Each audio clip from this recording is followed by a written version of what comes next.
No time for the big three in today's topics. What's next? More fallout and this week's must-reads. Let's bring in the panel, shall we? Political reporter for U.S. News and World Report, Miss Lauren Fox.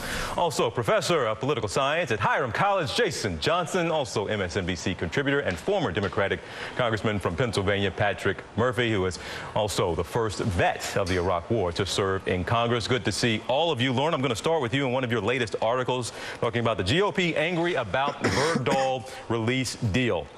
Senators watched a proof-of-life video of Sergeant Bergdahl recorded by the Taliban in December. Since then, we've heard Senator Lindsey Graham use the word impeachment. What have you noticed in the reaction from Republicans, and where do they go from here? Republicans have been very outraged about the exchange. And, you know, one of the things that they've brought up is the fact that Sergeant Bergdahl's role in the military is still under question.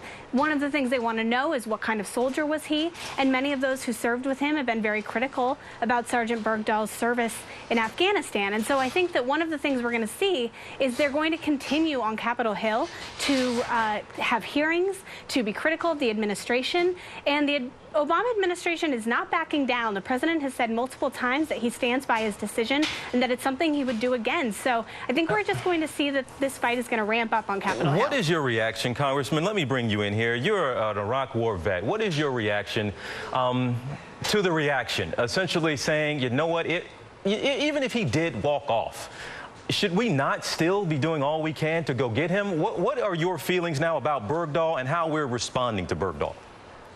My feelings are very clear and echo the Chairman of Joint Chiefs of Staff, General Dempsey, that we don't leave anyone behind, TJ, period. Now, whether this guy was a deserter or not, the Republicans are playing politics with this. They are purposely conflating these issues. We bring our men and women home who are in harm's way, and if they did something wrong while they're over there, we court-martial them. We investigate and then court-martial them. We do not outsource American justice to the Taliban. We bring them home and take care of our own business here on our own soil. Jason, let me bring you in here. This has been a highly political week. The past week we have seen. Now we've got Secretary Hagel going to be up on Capitol Hill testifying. What kind of week do we have ahead? It's a bunch of nonsense, honestly. The Republicans are going to scream and yell that Barack Obama did something terrible, even if these are some of the same people who said that Bergdahl should be brought home just a couple weeks ago. But the fact of the matter is, this is an asinine, slippery slope, okay? Congress has a tendency to write checks that we ask our soldiers to cash, and then they want to get into this sort of philosophical discussion as to whether or not somebody should be brought home. Look, I don't care if you're Captain America or Beetle Bailey. If you're a U.S. soldier, we're supposed to bring you back, and this discussion as to the merits of bringing somebody back or the costs don't make any sense. He was the only POW left. What did they expect Obama to do? And on the cost, and Congressman, I want to come back to you because you are an Iraq War vet. On the cost, does it make a difference if there are questions about how he walked off, or if he walked off, or if he was a clear American hero over there? Do we, or should we be willing to give up the same for those two soldiers, no matter what the circumstances may have been? Yes, TJ, we do not leave anyone behind. And it's not for Congress to be the judge and jury. It was Congress that declared the war in Afghanistan and Iraq, and it's up to the commander-in-chief to execute that war policy.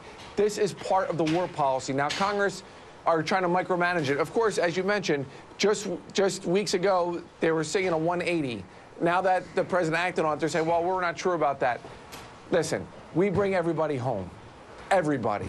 And this is the last POW that's held in captivity. We're bringing them home. We can't wait till all our troops home within the next couple of years. Lauren, on one point here, does it give the Republicans some leverage, given that it seems that it was, and I've heard a lot of criticism in our show the past couple of hours from a lot of guests essentially saying that the president, the administration just kind of handled this a little poorly, and they could have saved themselves some political headaches by informing Congress, by not doing something in the Rose Garden with the family of Bowe Bergdahl. So does this give Republicans a little more, I guess, political, ammunition than they would have had?